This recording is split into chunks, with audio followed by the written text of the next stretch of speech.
Time पे हमने combination of capacitors तक पढ़ लिया था। आज हमारा स्टार्ट करना है व्हीटस्टोन ब्रिज से। तो व्हीटस्टोन ब्रिज जैसे हमने करंट वाले चैप्टर में पढ़ा था, सेम वैसा ही है। अगर ये दोनों कैपेसिटर अगर सेम है, इनका कैपेसिटेंस अगर सेम है, तो इनको हम एक बैलेंस्ड व्हीटस्टोन ब्रिज कह सकते हैं। C1/C2 is equal to C2/C4। ये चारों सेम होने चाहिए, C5 डिफरेंस हो सकता है। ठीक है, तो VC और VD का, इन दोनों का पोटेंशियल क्या हो जाएगा, बराबर। अगर ये चारों कैपेसिटेंस इक्वल है तो इन दोनों का पोटेंशियल बराबर हो जाएगा। तो हम दो मेथड से सॉल्व कर सकते हैं Q5 को। Q5 0 होगा, ये दो मेथड से सॉल्व करेंगे। कैसे? C5 को हम या तो शॉर्ट सर्किट करेंगे या तो ओपन सर्किट। अब अगर आइडेंटिकल C है तो व्हीटस्टोन ब्रिज में C इक्विवेलेंट कितना हो जाएगा, C के बराबर आएगा। इसको हम निकाल के भी देख सकते हैं। ये दोनों सीरीज में जुड़े हैं, मतलब कौन सा फॉर्मूला लगाएंगे, रेजिस्टर का पैरेलल वाला। रेजिस्टर का पैरेलल वाला मतलब C/2, दोनों CC है तो C/2, और ये दोनों CC है तो C/2, दोनों को प्लस करेंगे तो C। किरचॉफ का फर्स्ट लॉ जैसे हमने करंट में पढ़ा था, वैसे ही यहाँ पर भी कैपेसिटर में। Kirchhoff first law, conservation of charge. Total charge जो प्लेट्स पे है वो एक नोड से कनेक्टेड है, वो कांस्टेंट रहना चाहिए। जैसे अगर हम ये एक नोड है यहाँ पर और ये Q1 और Q2 देख रहे हैं, तो -Q1 + Q2 इन दोनों का जो सम है वो कांस्टेंट रहना चाहिए। और अगर हम इसमें देख रहे हैं, जैसे ये -Q2, ये ऐसे जा रहा है, -Q2 Q1, फिर ऐसे करके ऐसे, तो यहाँ पर -Q2 + Q1 + Q3 और -Q3, इन सब का सम जो है कांस्टेंट रहना चाहिए। If a battery is connected to a node, we should remember that net charge provided by the battery is always 0. अगर बैटरी कनेक्टेड है नोड से, तो नेट चार्ज जो बैटरी प्रोवाइड करेगी वो हमेशा 0 रहेगा। ठीक है, so for applying Kirchhoff first law we should cross the battery and find the charge on the plates connected to other sides of the battery. Kirchhoff का सेकंड लॉ कैसा है, कंजर्वेशन ऑफ एनर्जी होगा। जो हमने current में ही पढ़ा था, उसमें भी किरचॉफ का सेकंड लॉ वोल्टेज लॉ था, और उसमें भी कंजर्वेशन ऑफ एनर्जी थी। उसमें क्या था, सम ऑफ द पोटेंशियल डिफरेंसेस 0 के बराबर आना चाहिए।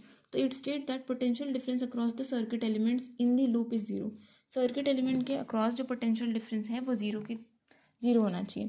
तो जैसे हमने करंट में पढ़ा था, एक रेजिस्टेंस है, यहाँ पे करंट I फ्लो कर रहा है, रेजिस्टेंस R है, तो यहाँ पे करंट डायरेक्शन में है तो +IR आया, पोटेंशियल डिफरेंस क्या आया, +IR।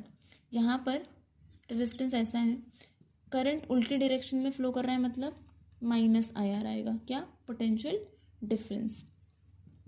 ठीक है, और क्या है दूसरा, ये एक कैपेसिटर है, यहाँ पर है +Q, यहाँ पर है -Q। इसका पोटेंशियल डिफरेंस कितना होगा, पोटेंशियल डिफरेंस हमने कल देखा था, Q प्रोपोर्शनल V होता है। Q जब ये प्रोपोर्शनल आएंगे तो C आएगा, C × V, तो पोटेंशियल क्या हो जाएगा, Q/C।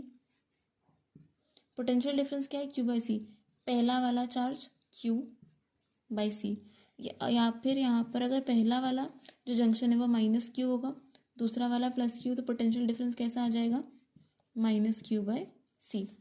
या फिर अगर EMF के टर्म में लिख रहे हैं तो ये क्या आ जाएगा, +E, और यहाँ पर पहला वाला नेगेटिव है तो -E पोटेंशियल डिफरेंस। ठीक है, फिर इनिशियल चार्जेस कैपेसिटर में गिवन है। ये क्वेश्चन थोड़ा सा ट्रिकी क्यों है, क्योंकि इसमें चार्जेस ऑलरेडी गिवन है। पहले जो क्वेश्चन थे, जो सीरीज़ वाला हमने कैपेसिटर में सॉल्व किया था, उसमें चार्ज गिवन नहीं था। अगर ये जो चार्जेस है 8 माइक्रोकूलम, 4 माइक्रोकूलम और यहाँ पे 0, अगर ये नहीं दिया हुआ था तो ये सीरीज़ में सॉल्व करते, लेकिन यहाँ पे चार्जेस गिवन है, इसलिए हम इसको सीरीज़ नहीं लगाएंगे। तो इसको सॉल्व करने के लिए हमारे पास एक मेथड है कि हम उस पर पहले अपना चार्ज, मतलब हम खुद से अपनी चार्ज की वैल्यू पुट करेंगे। ठीक है, पहले हम इसका ये सर्किट बना लेंगे, जो दिया है पहले गिवन में वो बनाएंगे। ठीक है, यहाँ पे पोटेंशियल है 4 वोल्ट, 4 माइक्रोकूलम, -4 माइक्रोकूलम, 0 0, यहाँ पर दिया है 8 माइक्रोकूलम, यहाँ पर -8 माइक्रोकूलम, और इसको यहाँ से कनेक्ट किया, यहाँ पे ये क्लोज्ड है। ठीक है, और यहाँ पर दिया है इसका फराड 2 माइक्रोफराड, कैपेसिटेंस 1 माइक्रोफराड, और इसका 4 माइक्रोफराड। सॉल्व कैसे करेंगे, पॉजिटिव वाले जंक्शन की तरफ से +Q चार्ज जाएगा और नेगेटिव वाले से -Q। अब हम कंजर्वेशन ऑफ चार्ज लगाएंगे, मतलब पहला लॉ लगाएंगे। यहाँ से +Q गया, यहाँ पर +Q गया, ठीक है, यहाँ पर +Q चार्ज आया, यहाँ पर माइनस क्यू आया, यहाँ पर माइनस क्यू है तो उसके ऑपोजिट वाले में कितना आ जाएगा, प्लस क्यू। इस पे माइनस क्यू, इस पे कितना आएगा, प्लस क्यू, और लास्ट वाले पे माइनस क्यू। इसको हम सही है कि नहीं चेक कैसे करेंगे, इस पोटेंशियल से जो हमने माइनस क्यू दिया था और यहाँ पे भी हमने जो करते हुए सॉल्व करता है वहाँ पे माइनस क्यू आया है, तो इससे ये प्रूव होता है कि ये जो हमने लॉजिक दिया है ये चार्ज का, कि जो सबका सम ज़ीरो होना चाहिए, वो करेक्ट आया है। ठीक है, किरचॉफ फर्स्ट लॉ लगा दिया हमने खुद से। अब हमारे पास वेरिएबल कौन सा है, प्लस क्यू। एक वेरिएबल है मतलब एक इक्वेशन, दो वेरिएबल होते तो कितने, दो इक्वेशन चाहिए रहते हैं।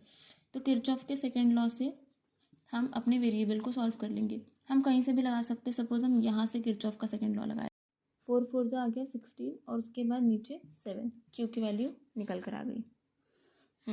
हमने सर्किट सॉल्व किया, पहले हमने खुद से चार्ज दिया और फिर किरचॉफ का फर्स्ट लॉ लगाया, फिर किरचॉफ क्यू निकालना था तो उसको किरचॉफ का सेकंड लॉ लगा कर सॉल्व किया।